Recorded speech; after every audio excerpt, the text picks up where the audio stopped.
we've got a lot to cover today. Don't mind the background. I'll just look at my YouTube studio. But there is a lot of football news. So let's roll. Episode 1 of Jake's Football News, Premier League / all around the world. I'm still trying to make up a name, but here we go. Premier League table. Here's the Premier League table after match day 16. Obviously, Liverpool and Everton have a game in hand. What this means? Chelsea. No, let's start with Liverpool. Liverpool drawing with Fulham. You know, it would have been a really good result if the team that was third would have actually done something against Everton, but they didn't, and we failed to win a game. Again, it's crazy. The drop off is crazy. Liverpool, 36 points, game in hand actually. Are Liverpool bottling the league? I mean, 2-2 against Fulham, 3-3 against Newcastle. They only beat Girona 1-0. Is the drop off happening? Are Liverpool bottling the Premier League title? Hopefully. I don't mean it in a mean way. I just want to be back in the title race again. Chelsea. They're just a Conference League team trying to get top 4. They just want their 3 points. Apparently it's Nicholas Jackson. He doesn't know what a title race is. Yeah, they just chill. Arsenal. I don't really want to see anymore. Can we just end the season in December? Because we're 16 games in and we've got 9 more points less than last season, and last season we didn't even win the title. So yeah, we've dropped off. Manchester City though. I mean, I say we dropped off. I say Arsenal have dropped off with 2 draws in the last 2 games. Man City. Wow. I'm happy I'm not them. But at the same time, they're only 3 points behind us. So we are in a crisis at the moment. Bournemouth, very good at the moment. I mean, they're unbeaten in 4 games. You know, back, 5 years ago, if you said Bournemouth was 6th in the Championship, you'd be okay, yeah, alright, I can understand that. 6th in the Premier League, how? Above people like Aston Villa, Tottenham, Brighton, and Newcastle, and Man United, but 12 other teams are in front of Man United. Relegation zone. Wolves and Southampton have officially sacked their manager. Gary O'Neill's gone and Russell Martin is gone. I think the bottom 3 that you see now, is going to be the bottom 3 on the Wednesday and the 25th of May 2025. I think Ipswich, Wolves and Southampton go down. Well, I do think that Ipswich will finish 19th and Wolves will finish 18th. Yeah, quick little mention, honourable mention. Crystal Palace have not lost a game in 5.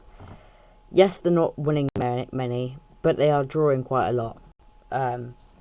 Which draws don't keep you up, but I mean, it's an extra point instead of, none. Right, after all that waffle, actually, last thing. Like I said, with Arsenal, the drop-off is crazy. 91 goals scored in the Premier League last season. 91 goals in 38 games. 16 games, 29. If I speak, I'm suspended. So, let's move on to the Carabao Cup. Yes, everyone's favourite tournament, the Carabao Cup. Here are the quarterfinals. Arsenal v Crystal Palace, Newcastle v Brentford, Southampton v Liverpool, and what I'd like. Tottenham against Manchester United. Quick fire. Arsenal win, Newcastle win, Liverpool win. I'm gonna go with Man United win. I'm not simming the semi-finals because I just quite frankly don't want to. Yeah, happening tomorrow. Final prediction. The final of this competition prediction. I've got two in mind. Of course, if Arsenal, go into the final. Arsenal v Liverpool, which is quite likely if we don't get them in the semi-finals. And Arsenal v Spurs. We would love to see it. Beating Spurs in a Carabao Cup final. I mean, there's nothing really much better to do. And I want to beat Liverpool because I don't like Liverpool. Yeah, prediction: Arsenal v Liverpool final. Imagine if it's Southampton v Brentford in the final, or Southampton v Crystal Palace in the final. But yeah, Crystal Palace, Southampton and Brentford doing very well in this competition. Yeah, that's all I can say. Right, let's go over to the big talking point today. Mykhailo Mudryk okay, this is a wrong tweet, but Mudryk has been apparently he's been. Hold on, I'm gonna try and get up the thing on my phone so I can read it out. Right, here it is. Mykhailo Mudryk has been right. It's not working.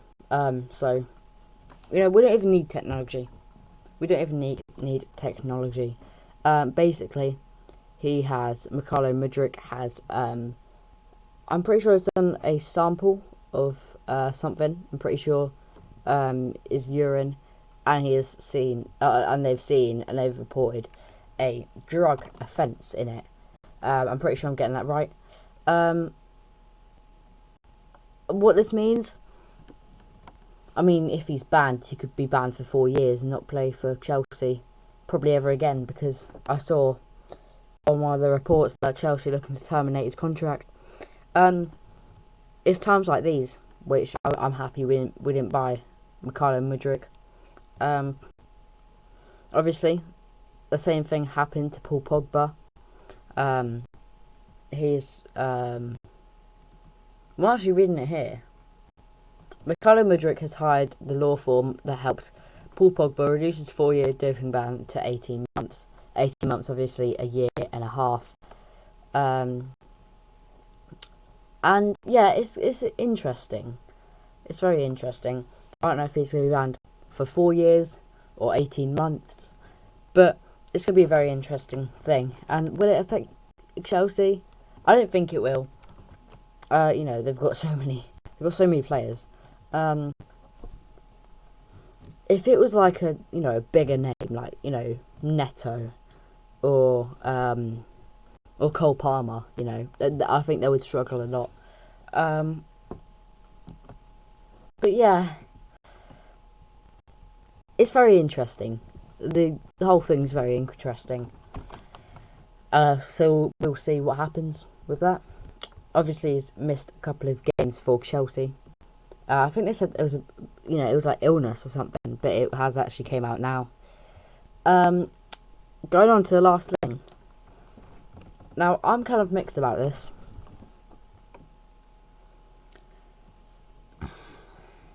Marcus Rashford could potentially be allowed to leave Manchester United in January. Would you like to see Arsenal sign Marcus Rashford next month? Yes or no? I'm torn on this. This would be a very Arsenal thing to do, as we got Kai Havertz, as we got Jorginho.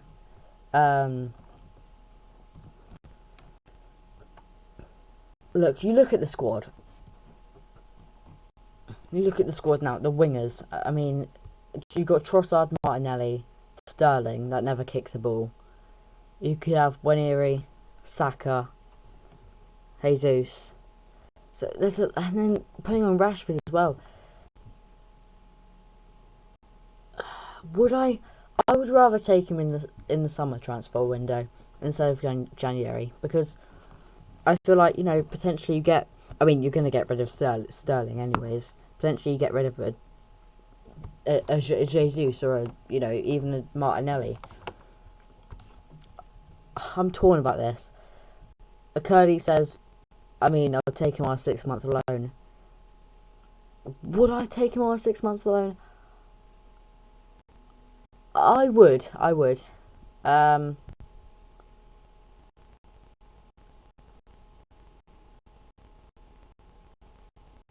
Yeah. Don fans, this is the reason why Arsenal will never win trophies.